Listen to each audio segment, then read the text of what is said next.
You're listening to the Disruptive Franchise Podcast with Stacey Karen, the podcast that celebrates innovation in franchising and peeks behind the curtain of failure, success, and the future of the franchise industry.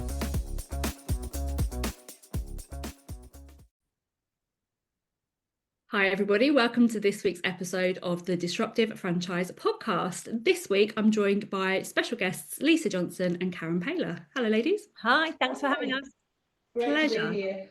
Great to have you guys here. So as sponsors of the 2025 Disruptive Franchise Awards, we thought we'd bring you on and have a little chat about your franchise, first of all, the Business Success Company. But I've also worked with you for a very, very long time. So we'll get into lots of different things. But I'm going to let you guys introduce yourselves. Lisa, why don't you go first? So I'm Lisa Johnson and I own a business called Lisa Johnson Strategy. And Karen is the operations director of that business. I'm the CEO and we do lots of things together. So we've got that business and that helps people make money from courses, memberships, group programs, things like that, basically taking their knowledge and putting it online. And then we also have another business together, which is the Business Success Company. And that was born from basically my company in as much as that we wanted other people to have the success that I've had. And there's kind of a blueprint to that. And so we developed a franchise company from there. Amazing. Karen, tell us a little bit about what you do in the business. So I see myself as the person that plans and implements. So Lisa is the visionary. She's been very, very successful over the years with her vision, her forward thinking, and I am the person that kind of makes it happen. I take her concepts and her ideas and I put them into practice. And that's just a brilliant role for me because I love being in that support role. I love making things happen. And to have the freedom and flexibility to do that in this type of business is absolutely so rewarding. And then to be able to translate that into our own business, we went into partnership. It was just a great opportunity for me. And when Lisa talked to me about it initially, I was like, this is just such a great opportunity. We can really make a difference here and do it together as partners. So that's my role. Wonderful, isn't it? I think having joint franchisors in a franchise company is so powerful as well, because you both bring such different skill sets and knowledge. And as a franchisee of that franchise myself, it's having not just like one person's vision and one person's brain to pick, and it's so helpful. Really is. It makes a real difference. And we're quite opposites as well. So we bring very different things to the business. Karen is really organized, really good at like planning, project management, all of that kind of stuff. That's not my forte, to be honest. I'm somebody that likes to just like, right, let's go, without really thinking about, well, hold on, let's plan through things. How are we going to get the best result from this? So having two of us there is a really good thing for the franchisees. It definitely is, definitely. And so what kind of made you start the franchise? Obviously you'd had huge success in the online world and helping lots of people make lots of money and have really good success and change their lives. What was it about franchising that kind of drew you both into that? I think that people constantly said, oh, I want to do what you do. And so I was teaching them to do versions of that, of their own thing. I was like, okay, how can we give them pretty much do everything for them, like get as much as we can done for them so that they just have to bring their amazingness to it. And we sat down and we thought about it. It's like, can we replicate my success to other people?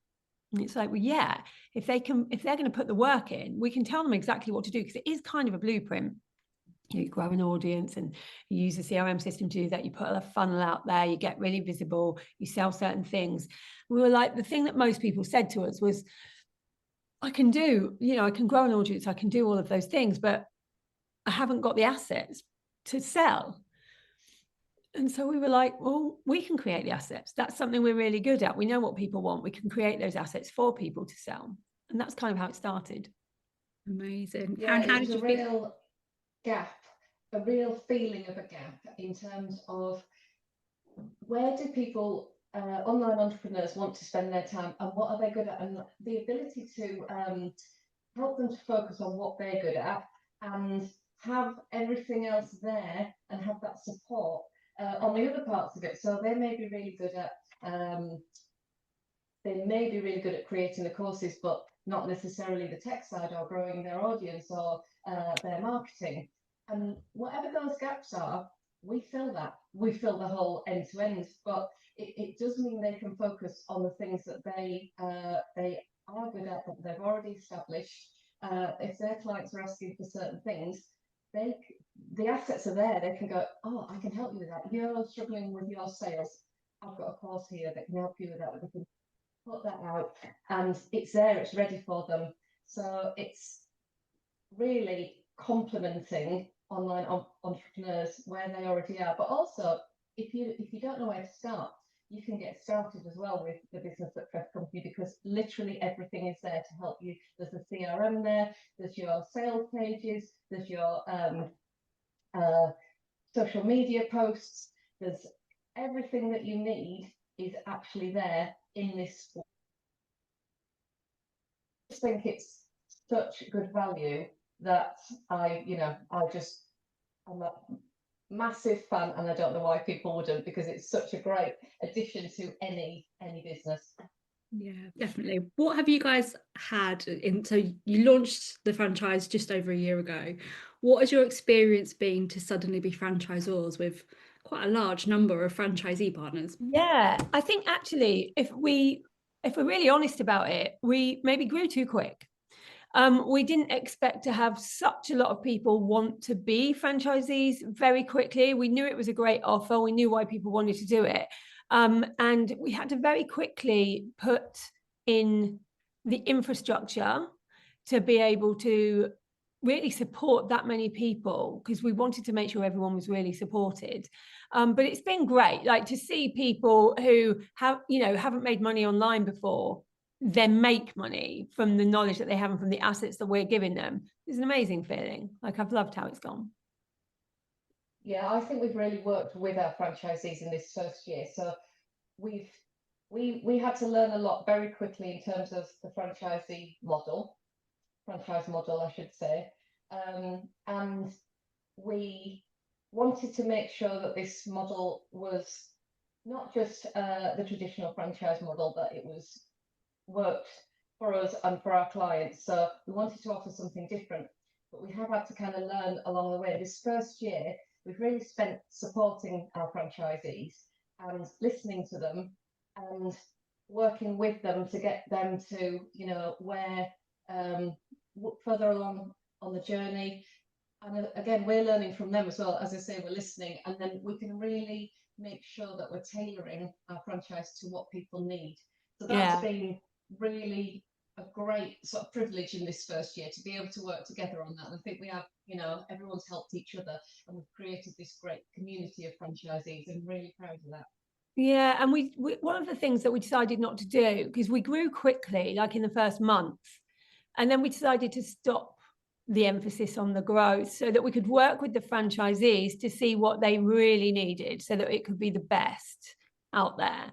I think lots of people just go all in on growth straight away, but it's like, it can't just be about what's in it for us and the business making a lot of money. It has to be what's in it for them. And so we had to spend that time really with just the ones we had in to make sure they were getting what they needed before we scale. Yeah, I agree with that. I think it really is about looking at, particularly when it's a new idea and you don't know how it's going to land on or who's going to come in and how that's going to work. I think from my experience of TBSE, you've got such a broad scope of people who have never run a business before versus people who've got really established businesses and it slots in. And what you gave was really good flexibility to run it either way as like your whole thing or as part of your thing. But there was an awful lot of feedback very quickly of like, this works, this doesn't work. And I think in the true spirit of franchising, it's been a real partnership and collaboration of, we need this, okay, let's respond. And I think also it's proper like proof in the pudding, isn't it? Because if your franchisees are not successful, the venture is not successful. And I think what you guys have done really well is just gone all in on that and really understood that about franchise, where some of the earlier franchisors that I've worked with in the past really haven't quite understood that. Like, it's my business, am I doing it this way? Like, that doesn't work in franchising at all. No, because it's not about us. And we know the structure and we know what's worked for us, but actually it has to be a collaboration on what works for them too, because it's their business. At the end of the day, it isn't our business. It's all of our business. That's why it's going to work. Yeah, completely agree with that. I said on stage at this year's awards, actually, but from a disruption point of view, obviously we're the disruptive franchise aspect of it. Like, you entered the market really strong. I think there was an awful lot of attention drawn in the franchise world about, well, what's this about? How's this going to work? Because traditionally, particularly in the UK market, we are territory based, geographic locations, and you guys didn't do any of that. You were online franchise. I had so many questions like, how does it work? Like, it works as it says it does. It's very straightforward. It doesn't need to be the same. I think that's the problem. And we have, if we're honest about it, we looked at, how you can register with different like franchising associations and that kind of thing. But to do that, you really have to fit into a mold of franchising and what it used to be and what it's always been. And I think that we are in a world where if we continue to do that and don't change things to fit how the world is now and what people want now, it can't be good. And so we opted to not bother to register with any of those types of associations, even though really that's at a detriment sometimes, because people are always like, oh, you registered with these people and these people. But actually we wanted instead to make sure that we gave something that was relevant to what people need in the online space now. Yeah, I agree with that. I do. I think the Franchise Association and other various organisations really have a good place in the world. But one of the things that really strikes me about what you guys did versus kind of the traditional, like say, route in and I must do this because this is how it's done and I must do that. You guys kind of ripped the rule book up and went, this is how we're doing it. And it's reflective of the world that we live in. We live in a global world now. You can live anywhere and work anywhere versus that traditional franchise model of, well, you've got this tiny section of the UK. And then the aspiration from most franchisors is, well, I want to take it global, but I don't know how. And you guys have completely flipped that. I love it. Absolutely love it. We want people to go global with it. That's the whole point. Yeah, and that's how we grow, isn't it? Like, that's how we kind of go, I've only got this tiny piece of the pie. And I think from a franchisee perspective, the mindset is then very different because you're not confining yourself. The mindset of a franchisee is very often, well, this is my little business.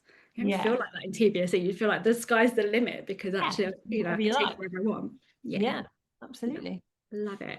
How important, so you did lots of asset drops and you gave away huge value to your franchisees. How important has innovation been in kind of how you've approached your initial plan and executed it into kind of what's transpired? I think it was really important, especially at the beginning, because we knew we wanted to come into the market with something different. So we wanted to be really innovative. And that's why we did what we did. Like, not many people put out 80 assets that people get straight away. And we knew what we were doing with that. I think as time's gone on, what we've realized from our franchisees is they need less assets and more help, more training. And so that's what we've done. That's the best thing about a franchise, though. You literally can listen to what your franchisees are telling you they need and do it. It's not anything, nothing is set in stone. So, like, for instance, one of the things this month that they wanted is, rather than more assets, they've already got enough assets to sell now. What they wanted was to really understand launching. And so I was able to do a launch with them, an affiliate launch. So they made half the money from me launching. So they could really see how it worked and how they could do it in the future. And now they've got a whole, framework really to copy when it comes to them launching it themselves, which I think really helps. Yeah, definitely. And I think giving them some of your strongest assets from your other business has massively helped them feel like they're not a side project. This is like a really big deal, and they've got really incredible value from it. And taking the learnings from everything that you've done and being able to tap into that knowledge is very empowering from a franchise perspective. Yeah, well, I wanted it to be that they get something from the other business, because most people who will decide to become a franchisee in this business, it's because they've seen what I've done in the other business. So it makes sense to allow them to have the same success by giving them assets that we used to make us a success. Yeah, definitely. In terms of another really important part of it, though, is the support. So we've got a fantastic franchise manager, and she's there for anything. So she spends a lot of time with our franchisees, regardless of what stage they are at their business, or regardless of what they're what they're looking to do, their next step, what they want to implement. She's been through it all before, and she is there coaching and supporting, and I think that's just such a fantastic added value, because she's just like literally there whenever they need her. It's like having a coach, really. It's like them having their own personal coach that will just jump on a call with them when they're struggling. And I think that lots of people join masterminds and things like that, like courses, to get that level of support, but they get it included in the franchise. Yeah, definitely. I think from a kind of a learning perspective for you guys as well, that there's probably so much that you would look at in the online world and go, well, actually, we can apply this to the franchise. What kind of key things do you think franchising as an industry can learn from online? So much. How you launch, for a start. Like, I see franchises launch very slowly, really, really slowly. And it's like, you don't have to do it that way. Like, you can use an audience online and launch to lots of people rather than one at a time. I think what you talked about earlier, like realizing it's global, like we don't have to, like, franchising has changed. Let's learn from the online world. We can see what's happening there. But also, I think that whole ideal client piece that we use online so well, we don't tend to see that as much in the franchising world. It's just like anyone that wants this franchise can buy it. And actually, I think that we should be more picky about who our franchisees are, because it affects the whole brand. And so I think making sure you're talking to your ideal client and they're the people that you're attracting is really important. Definitely. Karen, anything to add on that? I just think there's a lot of work to do in the UK about, the whole sort of concept of franchising in terms of the reputation. It feels like people are a little bit suspicious of franchises, whereas in other countries they're celebrated. So I think there's work to do to kind of change that perception, and I want to be a part of doing that, because it is time that we can kind of turn things on their head and make it a real positive thing, rather than a sort of it's a franchise. Because we've had to do that with online businesses, haven't we, as well? Like with online business, people were like, oh, sounds like a pyramid scheme. Is it a scam? We've had to show them that it's not. It's just taking your knowledge and getting it out there. We've had to turn that on its head. And you're right. It's absolutely time to do that with the franchise industry as well. Definitely. I was at a franchise event yesterday. One of the we were talking about franchise recruitment, and one of the big pushbacks is always like, oh, but without being too stereotypical, my husband thinks it's a pyramid scheme, or my mum thinks I'm being scammed or I'm being conned. And it's like, it's just a business in a box that helps you get started. Like, it's a vehicle, it's a business model, rather than like a suspicious cloak and dagger and take your money and you're going to get nothing. I think the education in the UK really needs a lot of work to educate people what franchise is, because I still open with most of my sessions with like, right, name me some franchises. McDonald's, KFC, Wendy's, like Specsavers, if they know about it. But there's so much more to that industry than just. And a lot of people don't know their franchises. Like, they think they just, someone set up all these shops themselves. Like, people don't realize that's what a franchise is. And I think people get confused with licensing and franchising as well. Yeah, definitely. And franchising being a niche within the licensing industry still confuses so many people, but it ultimately means that you have more control over who you work with and what they put out, which is great. I think the thing that always makes me laugh about franchise traditionally is that when the high street was collapsing, most of the things that stayed on the high street were franchises. People just don't realize. You just don't see it like that, which is absolutely like mind-blowing if you know about it. But of course, why would you? Because no one tells you. I did a whole business degree, and our franchising unit was all about big, like, American franchises. Like, no one said, well, actually, you can have a car rental business and be a franchise, or you can have a business coaching business and be a franchise. Like, it's no, because it's always the same ones you hear about. It's always the same, like the cleaning companies or the swimming companies. It's never the really completely different businesses. And I think for any businesses out there that are thinking, well, I'd love to take this bigger, I'd like to go more global with this, but there's only one of me, or there's only my team, how can I do that? Franchising is a really good option. It's like, well, actually, you can get it out there and you can help other people make money at the same time. Yeah, I think also in the climate where employers are being battered with national insurance and all the rest of it, actually, like, it's a really good way to scale a business without those like really controversial and really painful overheads, and still keep control of your business. And I think when people start to see it like that, suddenly it's less suspicious in what it's doing. And it's having that tangible thing as well. Like when you buy a business in a box, what do you actually get? And I think, you know, what was brilliant about the way you launched Business Success Companies, you got like a huge amount of assets to go and immediately, like, you know, sell and do what you need to do with them, versus you get a concept. Yeah. And the success rate in franchising, it's, I think the latest stats were like 99.5% more likely to succeed if you buy a franchise versus something like 53 or 58% if you go it alone. Which makes sense, because you're already doing what somebody's already proved works. So all you're doing is taking that and putting your spin on it, which I think is a great thing to do. Definitely. Karen, you were at the awards just a couple of weeks ago. We're filming this just after a couple of weeks. Yeah. What did you take from being at a franchise industry event? Well, I think, you know, as we said, we've spent our first year really focusing on our franchisees, and therefore a bit head down, you know, in our little CBSC bubble. And it was really great to sort of lift my head up and actually see, you know, be in that world with other franchisors and franchisees, and kind of just really realize that we're doing something important here. You know, people were very interested and complimentary about what we're doing, and also the speed that we, you know, the number of franchisees that we brought on initially.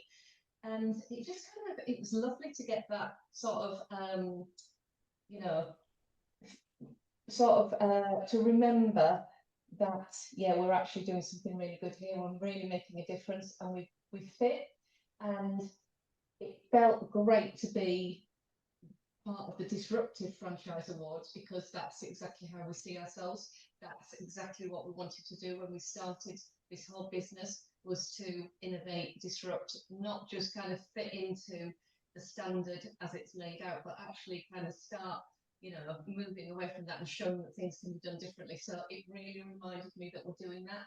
It was brilliant. So it sort of really refreshed me, like, yes, this is, you know, we're really doing something great here. So I'm grateful for that. And you really are. I think it's like you say, kind of, because you're in such a bubble all of the time and you've got no franchise experience to compare it to. I don't think you guys realize how much the industry's got literally like turned around, like, what are they doing? Which is incredible. Yeah, when you're doing it, we're just head down, we're doing the job. So we don't see any of that. You know, we don't see what people really know about us or think about us. So it's quite nice to get that validation sometimes when people are like, oh yeah, we saw it, looked really good. Like, I saw you got a lot of people on in one go. It's a nice thing to hear. Yeah, definitely. It's helped me definitely to be like, you don't have to go really slow. You can just do it and you can just make your own way.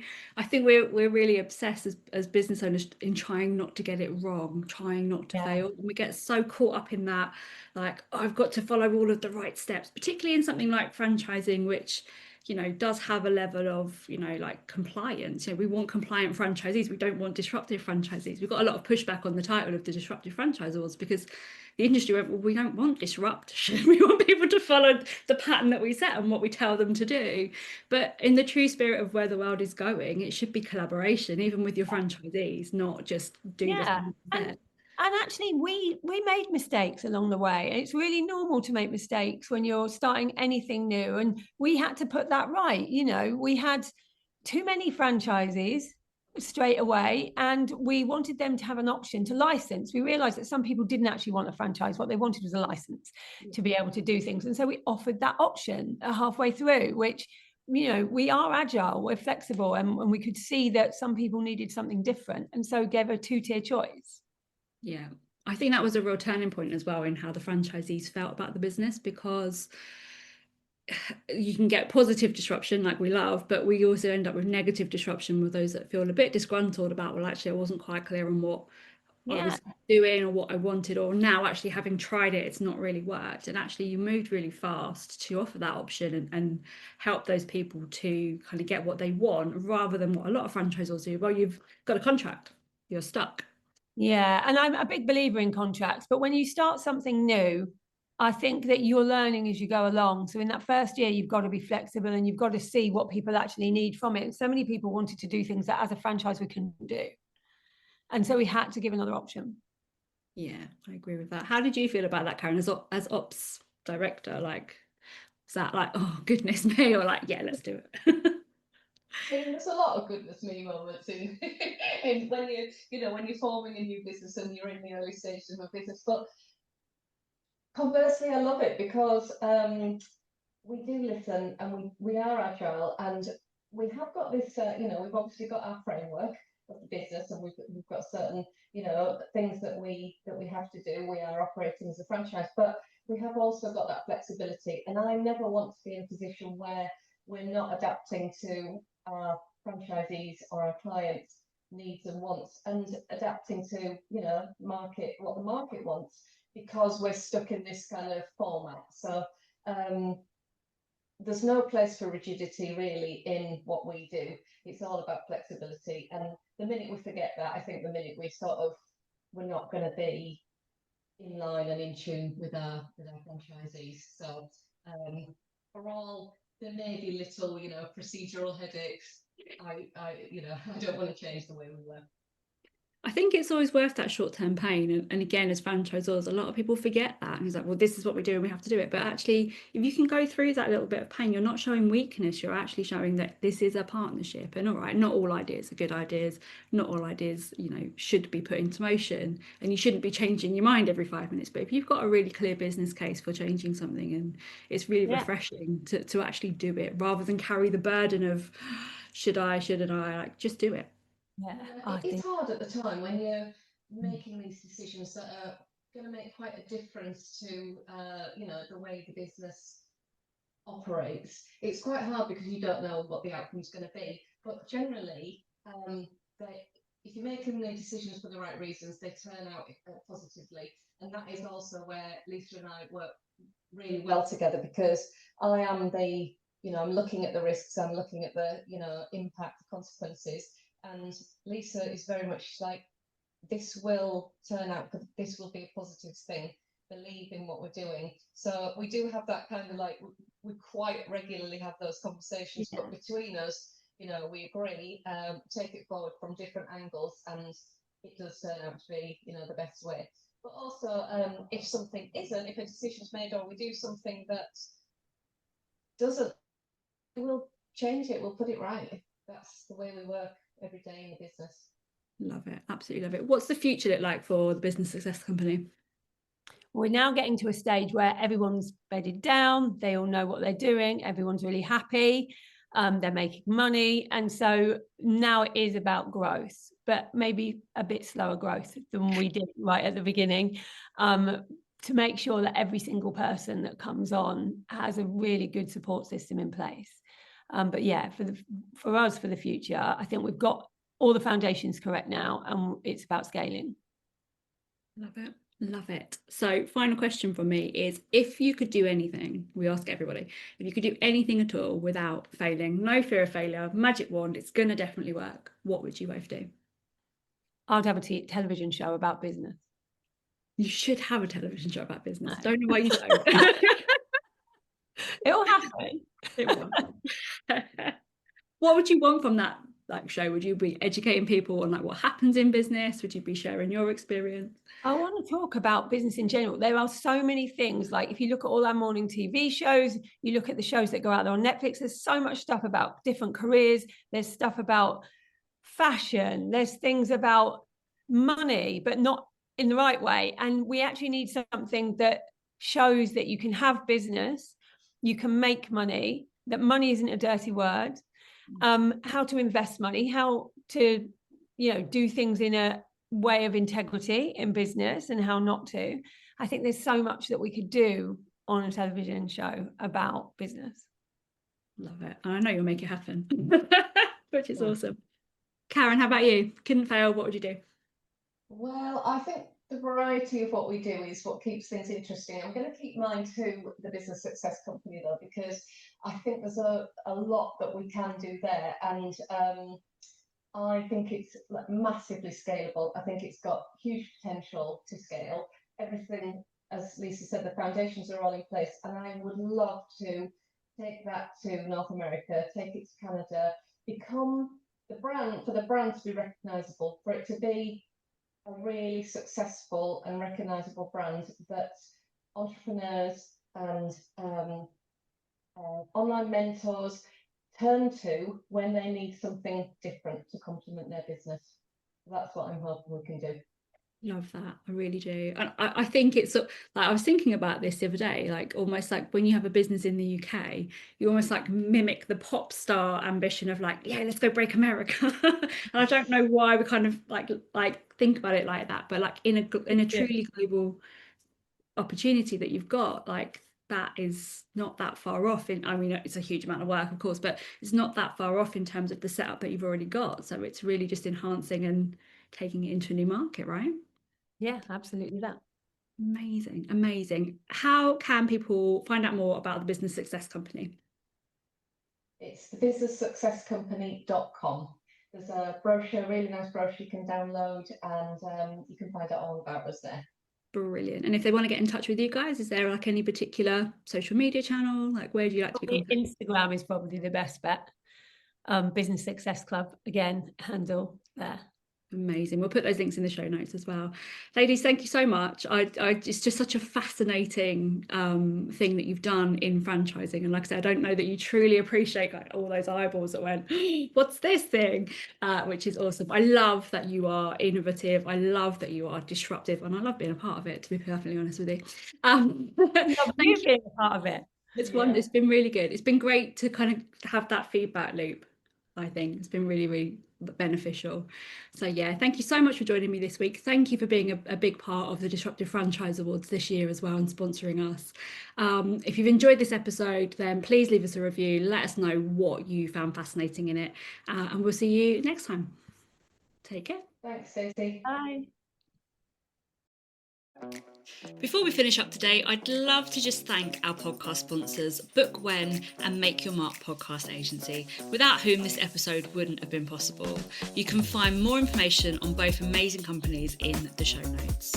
If you've enjoyed listening to today's episode, please also make sure that you hit the subscribe button, and I would absolutely love it if you left a review too. See you next time.